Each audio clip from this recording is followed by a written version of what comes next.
All right, let's take a look at reviewing here for our second test as we're looking back at some of our topics from this unit. Looking back at linear functions. This first example asks us to find the equation of the line that goes through the points 4, -7, and 9, 5. Write your answer in slope-intercept form. All right, so keep in mind, what is slope-intercept form? So slope-intercept form is y equal mx plus b form, right? Where slope, right, m equals your slope, which is your rise over your run. You change in y over change in x, right, from point to point. So any 2 points on the line, we can calculate the slope. And b, the b value, gives us the location of our y-intercept. So our y-intercept would be at the ordered pair, 0b. Right? So again, that's slope-intercept form. So we want to create the equation in that form. Now our first step is to calculate the slope. So let's go ahead and do that. Let's find the slope of this line.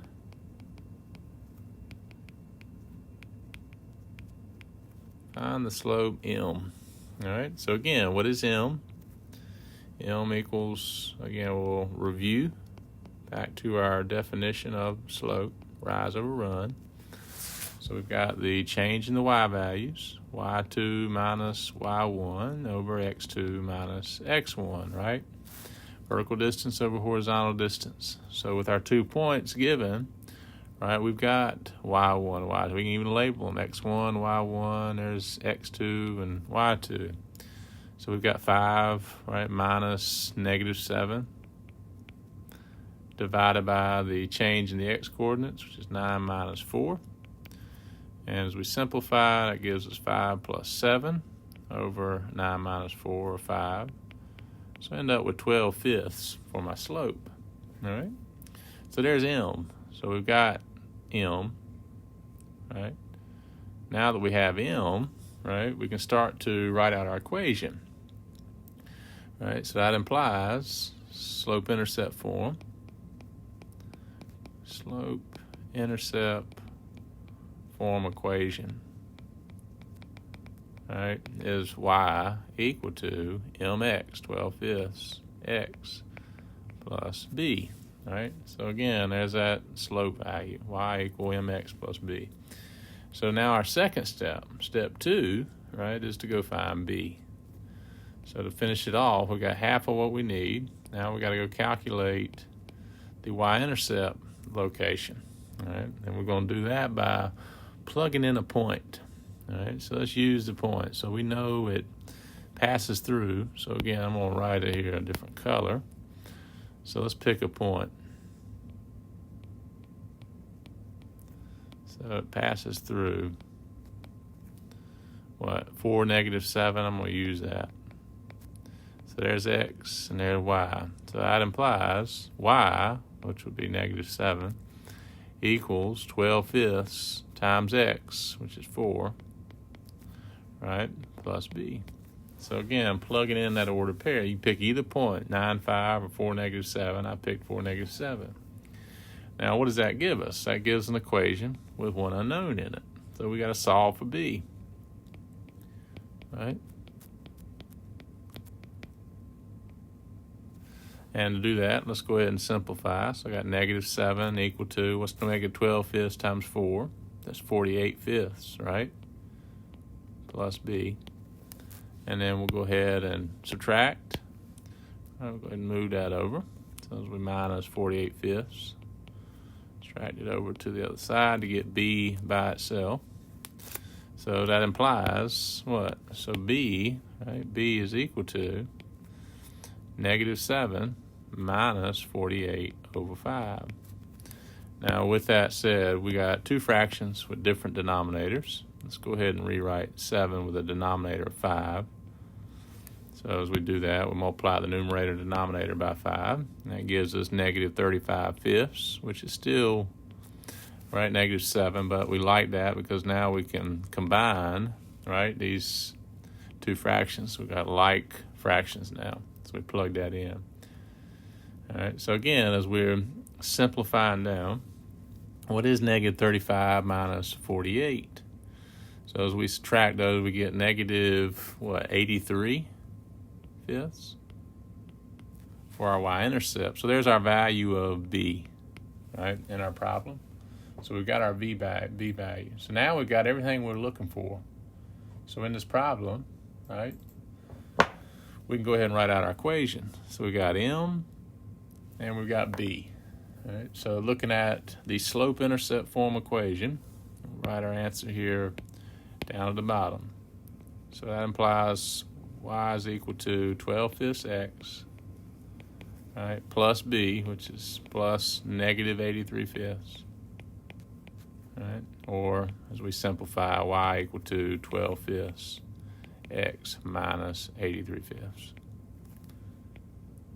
So there's our slope-intercept form equation. So we've got the equation of that line, right, given 2 points. So they'll give us some information about our line, and we're using that to create our equation. And we're using our preferred form, right, our slope-intercept form to define our equation.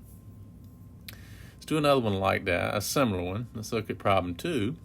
Just find the equation of the given line, write your answer in slope-intercept form. So again, same thing again. We want an equation in the form y equal mx plus b. So first step, right, step 1, we need to go ahead. We don't have slope. We need to go ahead and find slope. So let's go find m. So looking at m, right, m is your rise over your run, right? You're changing y over changing x. y2 minus y1 over x2 minus x1. And if you want, let's go over here to our graph. So we're looking at 2 points. So here's our line. We got a point 0, 0, and we've got a point looks like 3, 6, right? So let's go ahead and plot that point, right 3 up 6. So looking at it, of course, you can see your slope since you got your graph in front of you. Just reviewing the definition. What is our rise and run? So if you're traveling from point 1 to point 2, right? And let's draw it here differently. As we're traveling from 0, 0 up, all right, so let's go ahead and highlight the rise factor, and then we'll highlight the run factor.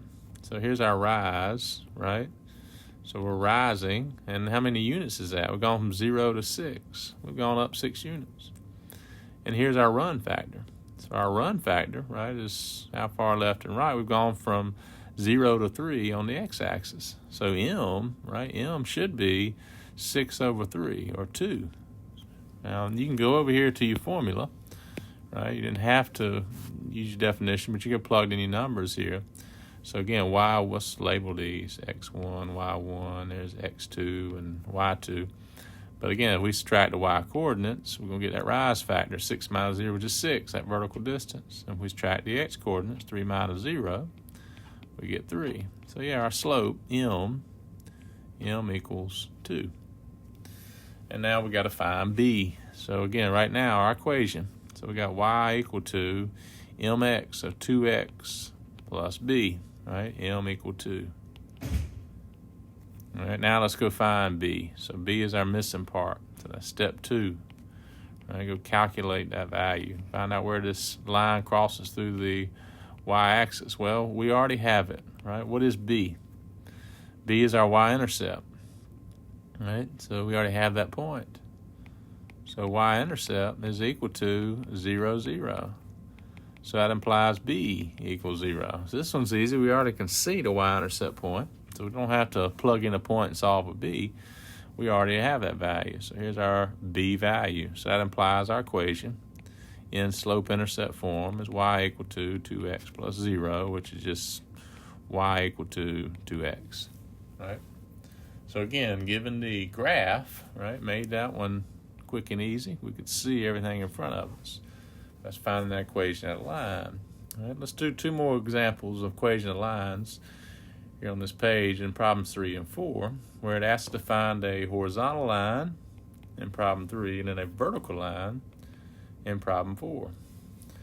So with these are actually the easiest we can run into. Quick and easy to find the equation of. Now, with that said, we've got a point. I'm going to draw. I like to see this one. Let's just draw in real quick our line, right, passing through this given point. It's vertical. So negative 6, 8. and we'll go plot -6, 8. I'll put it in a different color, maybe blue. So left 6, up 8. So somewhere over here in quad 2, right, there's that point, -6, 8. Well, here's the graph of that vertical line. So we see a picture, right, of that vertical line. Now, one thing we know about this vertical line is that x always equals -6. For instance, the x-intercept be -6. So x is always constant. X is not changing, right? It's not going left and right. It's only going up and down. Only y values are changing. So that implies our horizontal, actually, somebody correct me. I've done this one totally opposite of what they asked. They didn't want vertical. I just did the directions there from problem 4. Let's correct this. It wanted the horizontal line passing through that point. So let's go ahead and draw in the horizontal, not the vertical. We'll get the vertical in our next example. All right, so let's draw in that line real quick. So here's the horizontal line, right? Line passing through -6, 8. Now what's not changing on a horizontal line are the y values. For example, the y-intercept point, right, would be 0, 8. So y is always equal to 8. It's constant, doesn't change, right? The only thing's changing are x values, going left and right, but not up and down. So there's no rise factor, which means our slope is 0. This is a slope of 0 or no slope. But as far as the horizontal line equation, I'll put HL, is y equal to 8, right? Y equals 8 on that line. So y equal constant is a horizontal line equation. X equal constant is a vertical line equation. So let's show now the vertical line example. So if you look at problem number 4, it's the same exact directions as far as the point that's given. And again, I'll just redraw it down here in problem 4. And let's go ahead and plot in -6, 8. So left 6, up 8. So here's that point, -6, 8. And again, if I draw in the vertical line, right, here's a graph of the vertical. Like I said, the only thing that doesn't change on vertical is x values. So we got -6, 0, for example, for our x-intercept. So yeah, x is always equal to -6. X is constant, so we have no run factor, right? It's not going left and right, but we do have rise. With that said, I'll make a little note. We do know that m is undefined here. Right? If you have no run factor, you're dividing by 0, right, in your slope definition. So you can't divide by 0, undefined slope. Back up here, we'll make note in our last example, horizontal line equations, slope 0. So it'll review there. But that implies our vertical line equation, right, which what we're looking for this line passing through -6, 8 is the equation of line x equal -6. There's the vertical line equation. So they're quick and easy to write. X equal constants vertical, y equal constants horizontal. Right? So again, that's reviewing lines, which we did at the beginning, right, of Module 6. So as we continue on here in a little bit, we'll look at some word problems, some basic applications using linear functions. We'll stop there and take a quick break.